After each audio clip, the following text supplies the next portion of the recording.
What is going on, everybody? It is Handles, and today we'll be going through the story of LeBron James.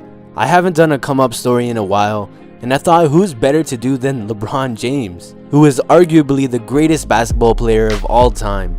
Every time you watch him play, you are witnessing history, and it will be hard for one day the greatest basketball player of this generation will retire.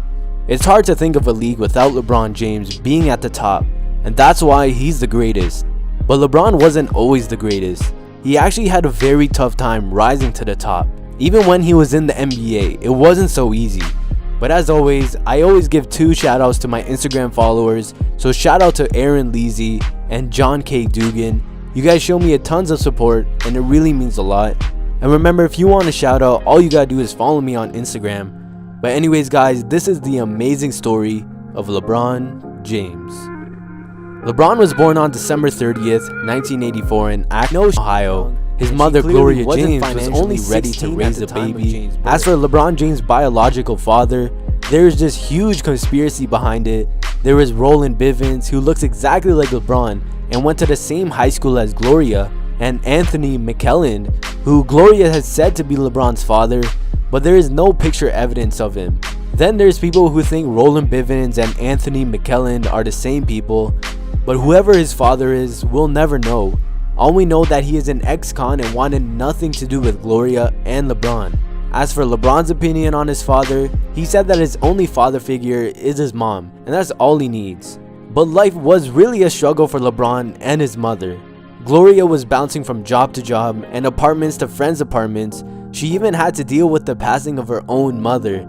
She just never could find any steady work. But despite all of this, Gloria was a loving mother and always tried to shield LeBron from the poverty and violence. But of course, even that was hard. By the time LeBron was in grade 4, he spent nearly 2/3 of his life without a home, being kicked out of his friends' apartments, and even constantly having to sleep in a car with his mom. But Gloria did like to go out a lot. She often left LeBron to supervise himself, and most of the time LeBron chose not to go to school, just to stay at home, play video games, go to a convenience store, and basically live on food stamps. Until one day, a man named Bruce Kelker, who was looking for new players for his rec football team, pulled up to a parking lot and noticed a young LeBron playing tag with his friends. He went to them and asked them if they liked football. LeBron replied, "That's my favorite sport." So Kelker asked James and his friends to line up for a 100-yard race. He said that the winner gets to be the team's running back. And what was the result of that race? LeBron ended up winning by over 15 yards. So Kelker really wanted LeBron on his team and told him where to meet for practice.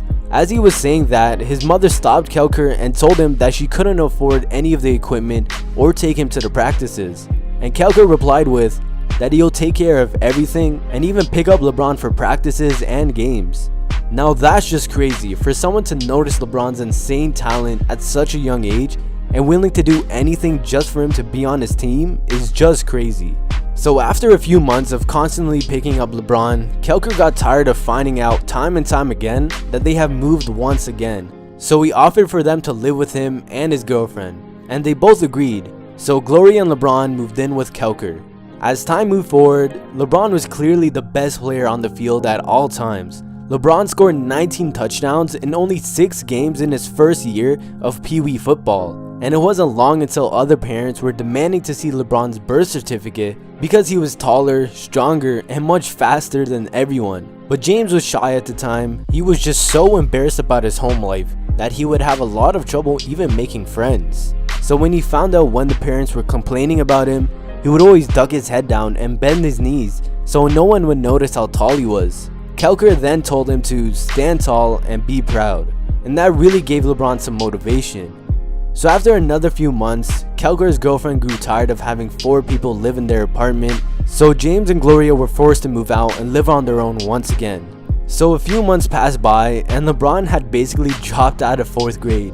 He barely ever attended class anymore. So Kelker confronted Gloria and Kelker suggested for LeBron to move in with someone else, and Gloria agreed that he needed more of a stable environment. So now here comes someone who's really important in LeBron's life. Someone who LeBron now considers his godfather, Frankie Walker. Gloria wasn't able to move in with her son so she stayed with a friend while LeBron moved out and lived with Walker. Walker and his wife had 3 kids. One of those kids would end up as one of LeBron's best friends, Frankie Walker Jr. He and LeBron shared a room together. But Walker was a big influence on LeBron for basketball. He's the one who taught him the basics. But of course, as anyone's first time playing basketball, LeBron was terrible. Walker made him face his son, Frankie Jr. in a one-on-one, and LeBron lost 21-7. I know, just hearing that LeBron lost in a one-on-one basketball game is pretty crazy. But Walker still stuck by him and was determined to get him better. LeBron by grade 5 was a beast. Nobody could stop him. LeBron and his friends were becoming very well known across Akron at this point, but they finally made the national scene when they qualified for the 6th grade and under National AAU Championship in 1997. 2 years later, they went to the finals of the 8th grade and under AAU Championship. They lost in the finals 68-66, but the big story of the entire thing was LeBron's amazing play. So 8th grade was over and LeBron and 3 of his teammates and best friends, Cian, Drew, and Willie, decided to stick together and all go to St. Vincent St. Mary's High School in downtown Akron. In his freshman year, LeBron was now 6'3" and led St. Mary's to a perfect 27-0 record. He was averaging 18.1 points and was among the leaders on his team in rebounds, assists, and steals. His stats were insane considering he was only a freshman. But LeBron didn't forget about football. He continued to play it until his junior season, where he fractured his index finger. He decided to keep the fracture low-key until the season ended, but he realized this would be his last season in football if he really wanted to pursue basketball. But in LeBron's junior year of football, he racked up more than 1,000 yards, 52 receptions, and 15 touchdowns, and was named All-Ohio. So yeah, LeBron maybe could have even pursued football if he wanted to. But by now, word was growing around the entire USA about a phenom kid who could be the next Michael Jordan. LeBron was so popular that even Michael Jordan invited him to a workout with other NBA players. And with so much hype around him, Nike and Adidas were both battling to try and sign him. Offers were up to $25 million. Yeah, that's insane for just a high school player. But LeBron was just that good. It was basically impossible for him to not become some sort of NBA superstar at this point. Like every time he played, it looked like he was playing with a bunch of kids because it was so easy for him. Nobody could stop him. It was like an NBA superstar playing with a bunch of high school players. But LeBron won another state title in his sophomore year, now growing to 6'7", but his team lost in the state final in his junior year. But that didn't stop him from being named the best player in the country.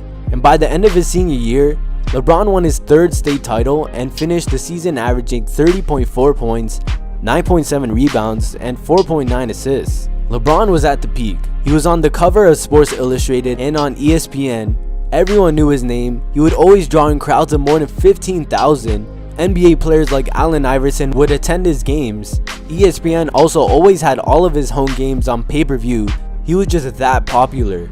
And at this point, it was LeBron's decision to either enter college or enter the 2003 NBA draft. And he decided to enter the draft, and the first pick ended up being awarded to his hometown Cleveland. They drafted him number 1 straight out of high school. But now you would think, oh, this is it. This is where the hardship ended. But no, LeBron actually had a very rough rookie season.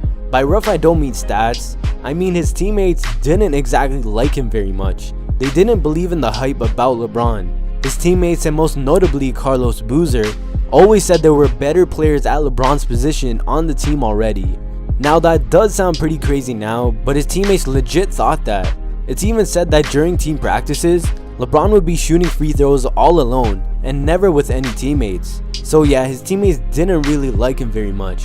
But there was only one guy on the team who LeBron actually developed a friendship with. That was Zydrunas Ilgauskas, or otherwise known as Big Z. He was basically the only one who was nice to him, and pretty much the reason why LeBron attended his jersey retirement at Cleveland even though he was with Miami at the time.